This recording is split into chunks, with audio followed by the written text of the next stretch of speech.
At susundin. Opo, opo. Oo. So, pag renal diet, pag sinabi natin renal diet, kadalasan yan, mas mababa yung protein intake. Pero nag-dialysis si nanay, so dapat mas mataas yung protein intake niya. Opo. High protein siya. Tapos, kailangan din, mas mataas din yung consumption niya ng vegetables kumpara sa rice. Kasi since diabetic si nanay, kailangan mas malaki yung portion ng gulay niya. So, kung makikita mo dito, ayan, ganyan yung sample size niya, diba? Meron siyang rice, merong protein, tas may gulay siya. Tas yung sizes ng mga prutas na kailangan at tabayanan natin. Pa-isa-isa lang po. Opo, kailangan pa isa-isa lang. Tapos, meron kasi tayo dito, listahan ng mga kailangang ilimit, saka kailangang hindi ilimit. So, pag normal yung mga laboratories ni nanay, wala namang problema pagdating dito sa mga electrolytes. Ano lang po ma'am pala, ano po siya, mataas po yung potassium po niya. Tapos mababa po yung ano niya, dugo. Kaya may inject po siya ma'am, yung yung ini-inject po, yung Meron siyang insulin. Ay, hindi po, yung isa po, yung parang pampataas lang po ng dugo. Pampadagdag po. Payosin po. Yun po, ganun po. So, kailangan kasi ni nanay mag-increase siya ng consumption niya doon sa mga pagkain na mataas yung source ng protein. Katulad, for example, yung mga isda. Opo, at saka po yung manok. Egg. Ay, paano po kaya po pala ma'am? Kasi kunwari magluto po ako ng tinola. Oo. Iba po ba yung tinola namin sa tinola niya? Hindi, ganun din. For example, nagluto ka ng tinola. So, yung Opo. tinola mo na iluluto, before mo siya lagyan ng halimbawa mga stocks, yung katulad ng mga Norfuse, Opo. mga ganyan-ganyan. Tabihan mo na siya. Yung kanya, hiwalayan mo na siya. Before mo siya i-ano. So, o kaya, halimbawa, nalagay mo na siya, hindi mo na hiwalayan. Make sure na yung, ang tawag dito, yung ano natin, yung anuhan ng spoon, yung sandok po, sandok. Opo. Ilalagay mo sa malamig na tubig, tapos igaganon mo siya dun sa taas nung sabaw, para yung mga excess na fat is makuha nung sandok. Yun po. Oo, para hindi ganun kataba yung ibibigay mo kay nanay. Kadalasan kasi, di ba, pag nagluluto tayo ng tinola, kaya siya nagmamantika dahil sa balat ng manok. Opo. So, isang option natin is pwedeng tanggalin na yung balat ng manok before magluto. Para pwede niyong isabay siya doon sa pagkain, para hindi nahiwalay yung luto. Okay po. Tapos, halimbawa, pag magtitimpla, dulo ka na magtimpla, nakahiwalay na yung kanya. Nauna na po Oo, yan. naluto na yung kanya before ka magtimpla. Yung patimplahan yung para sa inyo. Okay. Di ba, maglalagay ka ng patis, ganyan, lalagyan mo ng panimpla. Opo. Pero pwede naman po siya sa mga Norfuse, hindi po. Hanggat maaari, iwasan natin yung mga ganun sa kanya. Kinakabahan po kasi kami Kasi siya, di ba, mataas yung, siya kay Doc renal diabetic low fat siya Opo. So, yung BP niya, dapat kailangan naka-monitor din. Bukod sa blood sugar na, kailangan yung BP din naka-monitor. Opo. Para ma-check din kung hindi angat baba yung BP. Ay, opo. Okay po. Bali, ito na lang po lahat doon, ma'am. Oo. Ito, binigyan kita ng sample nito para makita mo yung guide. Ayan, may guide siya. Dito yung susundin mo yung kay nanay. Tapos, kasi, hindi ko siya, kailangan kasi makausap namin siya para malaman namin kung gaano karaming rice yung nakakain niya. Konti lang po talaga po ngayon. Konti Hindi siya. na po siya katulad nung dati. Siguro mga 3 kutsara, 4, mga ganun lang po. Yung rice niya. Kasi kailangan din kasi ni nanay ng energy. Oo, kasi alam mo na pag kasi dialysis, sobrang toxic yan sa katawan ng tao. Yung procedure na yan. So, kailangan, pati rin yung pasyente natin, kumakain din ng maayos. Ang ginawa nga po namin ni Doc, okay lang po ba? Kasi pinaghalo po muna namin yung white rice tsaka sa brown rice. Oo, pwede yun. Kung gusto niya yung lasa, okay Okay lang. Opo, Oo. kasi Para ayaw po niya kasi nung una po yung brown rice. Kasi po, di ba po wala po siyang Kasi lasa. ang brown rice kasi po, ang technique po dyan is yung, halimbawa po, nagpakulo po kayo ng manok or ano, yun yung gagamitin yung sabaw. Pero make sure po, yung sabaw na ginamit nyo is wala ng taba.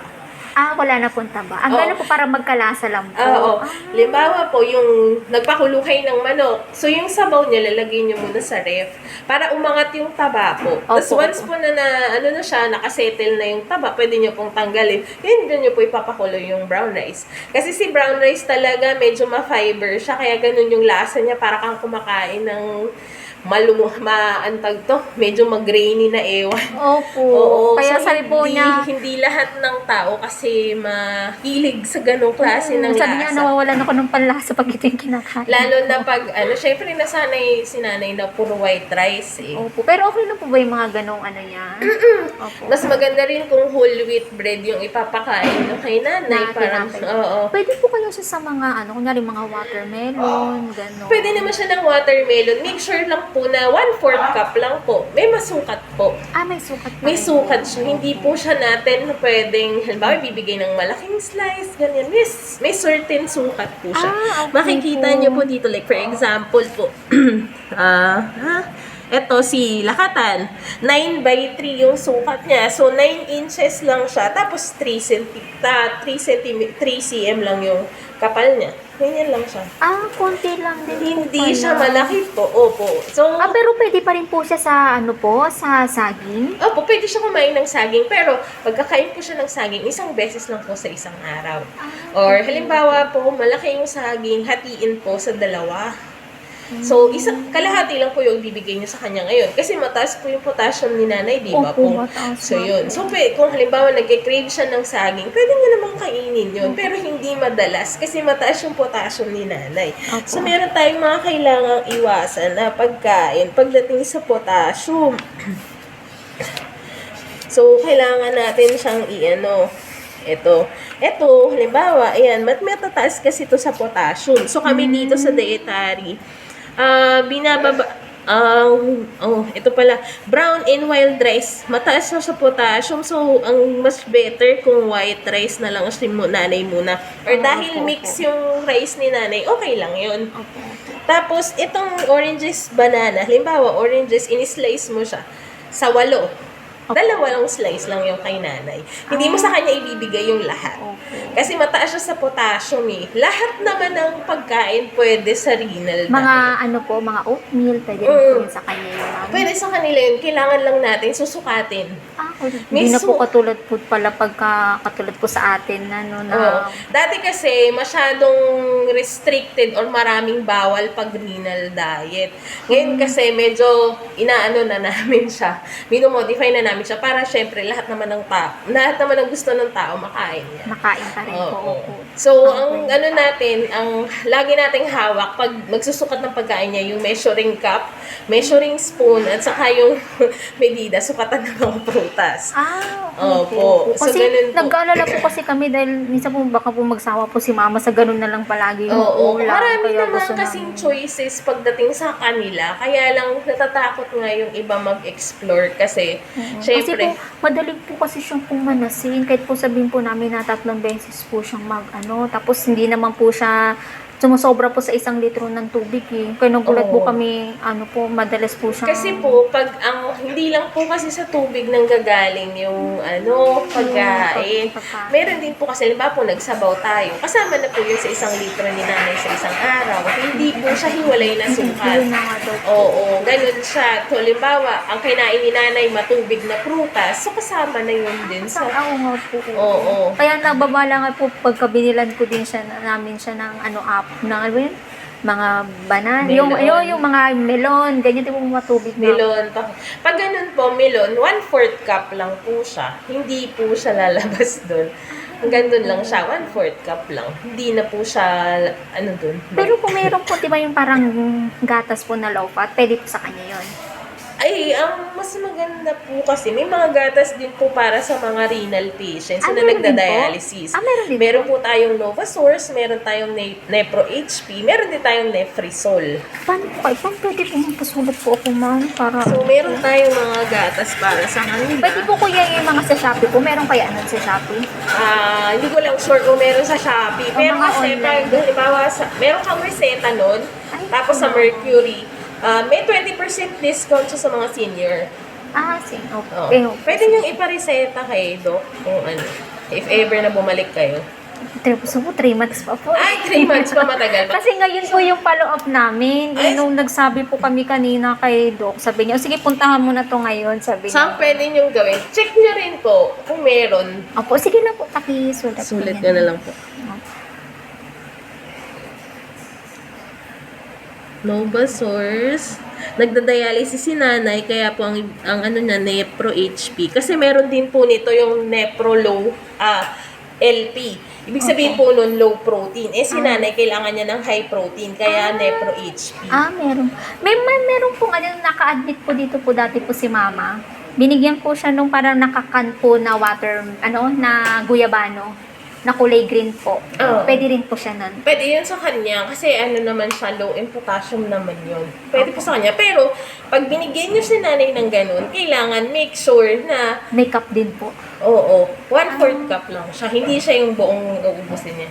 Sir, check mo kung meron pa. Kasi last 2 na kami kanina, may kumuha na kanina eh. Hindi ko alam kung may nag-deliver na.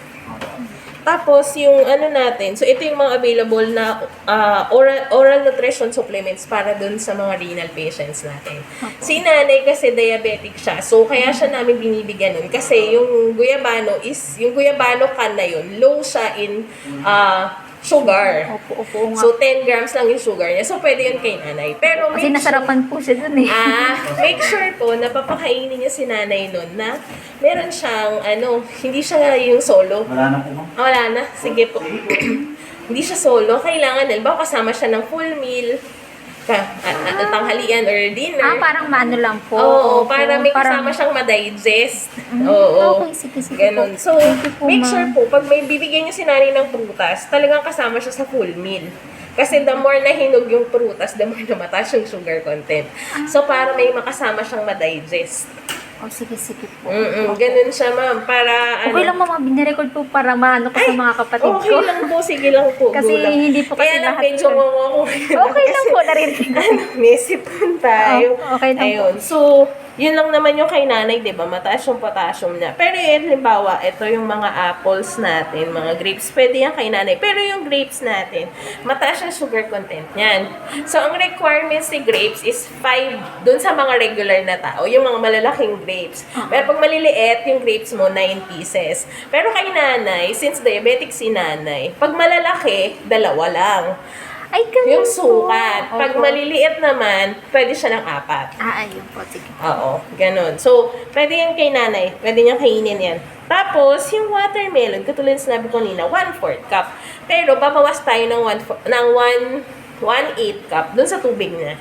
Ayun po. Kasi masyadong matubig tong mga melon na to. Opo. So, yun yung, marami din sa amin mga pasyente na gusto nilang kumain ng melon, pero hindi, natatakot sila kasi baka mamaya bigla na naman silang manasin. So, ang gagawin lang natin, ibabalance lang natin siya doon sa tubig, magbabawas tayo ng tubig. Parang para po kahit paano makakain pa rin Oo. sa matikman. Opo, Para sige. kahit po hindi naman natin sila ma-deprive ng mga pagkain. So, nandito ba? Ito ba yung medyo mas clear na version? Since po. kailangan ni nanay ng medyo malaking protein. So, ito. Ganyan. Ito po pala. Oo, ganyan. Okay po. Parang ganyan yung itsura niya. Okay, sige po, ma'am. So, para hindi rin siya ma-deprive dun sa kinakain. So, mas malaki yung portion ng gulay kaysa dun sa rice. Ito, sa Opo. pambabae. Ayan, dito kay nanay. Ay, opo. So, half cup ng rice. Tapos, 1/3 cup ng gulay. Andyan. So, andito po yung mga yung mga pwede nating sources. Meron tayo dyan. Meron tayong ditong kopya ng menu. Pwede. Pang isang linggo. So, para makita nyo po kung paano po laruin yung pwedeng kainin po ng...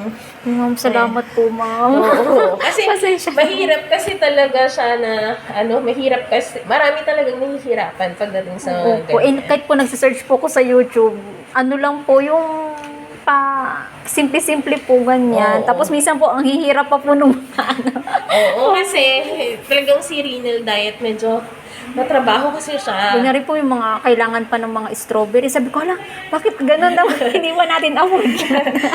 Pero pwede po yun, mga Pwede strawberry. kay nanay yun. Pero yung lang, make sure na 1.5 lang. Isang strawberry, tapos kalahating peraso. Eh, yung mga malalaki, di ba may malalaking version ng strawberry. Pag yung maliliit, 3. Pero pwede. medyo ano pa po yun eh, mahal. Medyo po. mahal. Oo. Kasi- Kasi yun yung na nanay. Opo. So, yung sugar na is controlled kasi naka-insulin siya. Tama? Hindi po, wala po. Wala naman po. Wala na? Opo, Okay. opo. Kasi ang nakalagay kay Doc ay renal diabetic low. So, basta, pag lagi mo tandaan, the more na hinog si prutas, the more na mataas yung sugar niya. Ay, ganun po pala yun? Oo. Para natin siya.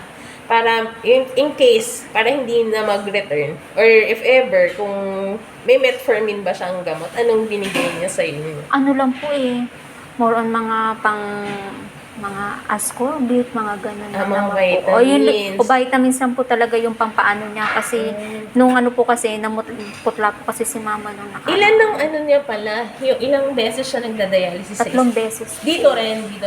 Hindi na po dok eh. Ma'am, kasi nailabas na po namin. Nagpatanong po ako dito sa OPD kasi meron po pala diyang Oo, OPD. meron. So nga lang po, yung naka-line up po Fully kami booked. pang, nasa 300 po siya. Oo, yun ang mahirap kasi masyado kasing maliit yung area namin. Parang magkakaroon pa po kaya yan, ma'am? Na mas malaki? Hindi lang namin sure kung lalakihan pa siya, kung magkakaroon siya ng sariling building. Pero hopefully, magkaroon siya ng sariling building kasi maraming nakapila. Opo. Nag-ano rin kami kasi medyo mahal po kasi mahal. ano. Saan kayo, ma'am? Ako po kasi taga rito po talaga ako sa sa phase 4. Okay. Tapos yung Sila mama ko po sa Bulacan. Saan sila sa Bulacan? Sa Sapampalay po. Meron doon, mama, sa Sapang Sa Roquero po. Sa Roquero lang po yun, mami. Hindi, meron pinatayo sila Robes, na dialysis center. Hindi pa po na, sa emergency po ata yun, pero hindi pa po ginagawa pa lang. Ginagawa pa lang. Kasi, Opo. Soon pa lang daw. makatipid kayo. Pwede ipila mo na yung nanay mo agad. O sige nga po, papa, sabi ko nga po, kasi meron nga daw po sabi-sabi na, ano na raw po doon, magpapagawa na daw po. Alam ko kasi may dialysis center na doon. Kasi, taga-doon din ako. Taga saan po kayo banda, ma'am? taga-Sapang Ako taga-area E ako. Sa proper lang po banda? Oo. Opo. Oo. Kaya dito ako sa kaipian ng daan ko pag umuwi. Oo, kasi mas malapit Malapit. nga Kasi po. umiikot pa ako. Layo pa nga po, tapos lagi pang traffic po dyan. Opo. Ayun. So, yun ang available lang kay nanay Opo. na pwede Bali, kainin. okay na po ito, ma'am? So, may questions pa kayo, ma'am? Wala na po. Kasi yun lang po talaga Sa problema susunod na dalaw nyo, ma'am, pwede kayong pumunta din dito para i-check natin. Dalhin nyo po kung may mga laboratories po. Para matulungan namin kayo na i-modify yung diet ni nanay according dun sa mga kadalasan kasi pag mga renal patients, di ba po may mga electrolyte test. Opo, yung mga- every month daw po mayroon Oo. silang laboratory. Every Parang month. So, para ma-check nila kung alin yung matataas. naka-catheter po kasi si Oo. mama po kaya Ano na yun, pag ano pa po namin kasi wala raw pala rito ma'am na pistula. oo. Kaya po nire-refer pa po kami dun sa ISAB. Layo. Pero mas okay na po kasi dati kasi yung pinag-anuhan po ni mama kami sa doktor niya, pinag-a-admit kami sa Malolos. Pati ba yun naman po talagang sinabi ko dito na lang sa mas malapit sa Oo, akin. layo. Kaya po.